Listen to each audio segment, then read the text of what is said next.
Dia adalah dewa paling kasihan. Ia diikat di tiang dan dicambuki manusia. Ia mendongak ke langit dan berteriak, "Ayah, pinjami aku kekuatanmu." Ternyata, Dewa Zeus mendengar permohonan anaknya dan membantunya lepas dari belenggu. Ia menghancurkan tiang dan menyerang musuh dengan rantainya. Namanya Hercules. Ia anak haram Zeus dan manusia. 20 tahun lalu, terjadi pemberontakan di Yunani. Banyak korban jiwa. Ratu Alkmene berdoa pada Dewi Hera. Suatu malam, Zeus, suami Dewi Hera, menghamilinya secara gaib. Tapi, Raja Amphitryon melihatnya. Ia murka. Raja sangat marah karena tidak tahu apa yang sebenarnya terjadi. Sampai sekarang, aku juga tidak paham kenapa Zeus harus menghamili istri orang untuk menyelesaikan masalah. Tak lama, Ratu melahirkan anak kembar. Iphicles anak raja, dan Hercules anak Zeus. 20 tahun berlalu, Hercules sudah dewasa. Ia sangat gagah dan ceria.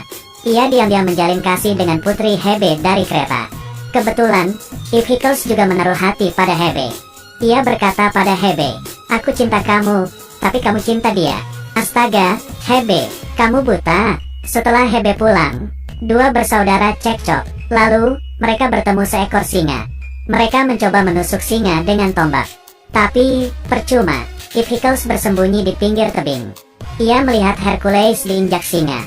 Lalu, Hercules mencekik leher singa dan berhasil membunuhnya. Sepulangnya ke istana, tapi Iphicles tanpa malu memamerkan kehebatannya. Ia berkata telah membunuh singa.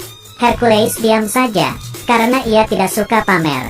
Ia hanya ingin menikahi Hebe. Tapi, Iphicles malah mengumumkan, ia akan menikahi Hebe untuk memperkuat hubungan negara. Bagaikan petir di siang bolong, Hebe dan Hercules kaget. Malamnya, Hebe kabur menunggang kuda. Setelah dikejar Hercules, mereka berencana untuk kawin lari.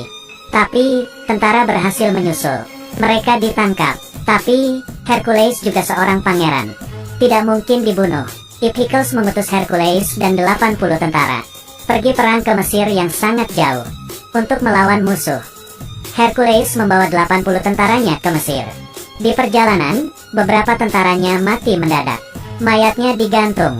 Hercules tidak mau mundur. Tiba-tiba sekelompok pasukan muncul dan mengepung mereka. Musuh menyergap mereka. Tapi, mereka hanya punya 80 orang. Bagaimana mengalahkan ribuan musuh? Helm Hercules jatuh di panah. Tinggal Hercules dan satu jenderalnya yang masih hidup.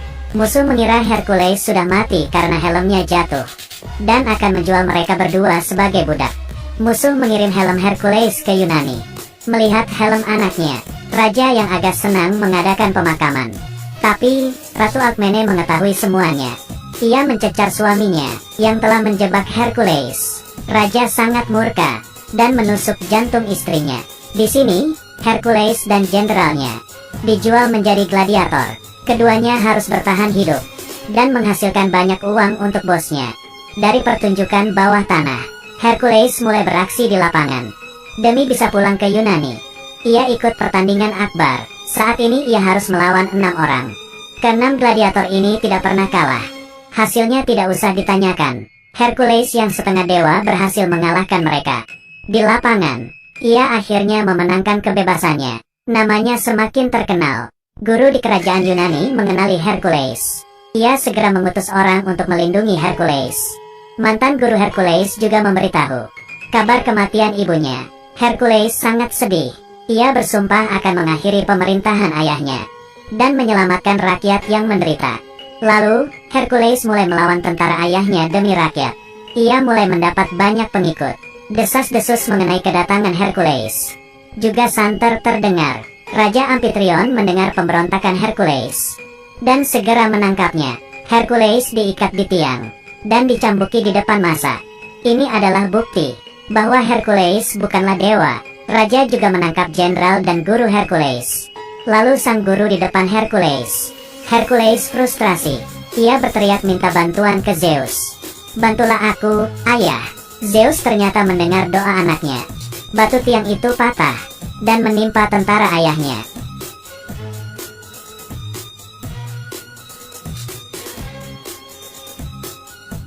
Rakyat yang melihat akhirnya percaya dan menganggap Hercules pahlawan. Lalu, Hercules mengumpulkan pengikutnya dan pergi ke istana. Tapi, pemanah istana berkhianat dan membuka pintu gerbang istana. Hercules menantang mereka untuk berduel secara jantan, 1 lawan 1. Raja berkata, "Kau pikir aku bodoh?" Ia menyuruh bawahannya menyerang. Saat itu, Hercules meminjam kekuatan petir Zeus.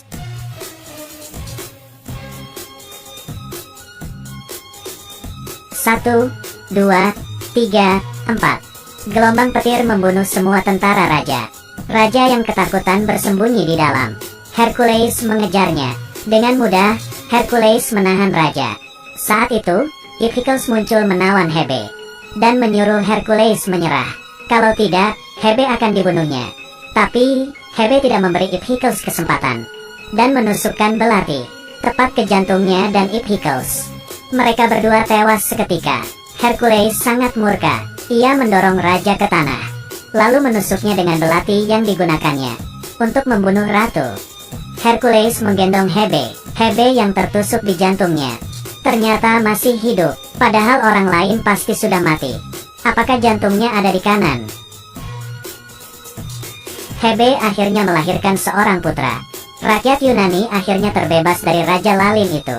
Film ini ditayangkan tahun 2014, yang menceritakan legenda Hercules. Film pahlawan ini agak berbeda dari lainnya. Film ini menampilkan dewa yang payah, dirantai, dan dicambuki, lalu menderita hampir sepanjang hidupnya. Bahkan ibu dan temannya tewas. Demi mendukungnya, Hercules akhirnya diakui dan menjadi pahlawan. Jadi, kita juga sama. Hidup pasti memiliki banyak masalah, tapi jangan pernah menyerah, karena ini adalah ujian Tuhan. Setelah kamu lulus ujian, kamu akan mendapat buah kerja kerasmu. Oke, cerita hari ini sampai di sini. Aku Kaki Minyak. Jangan lupa like dan follow. Sampai jumpa. Dadah.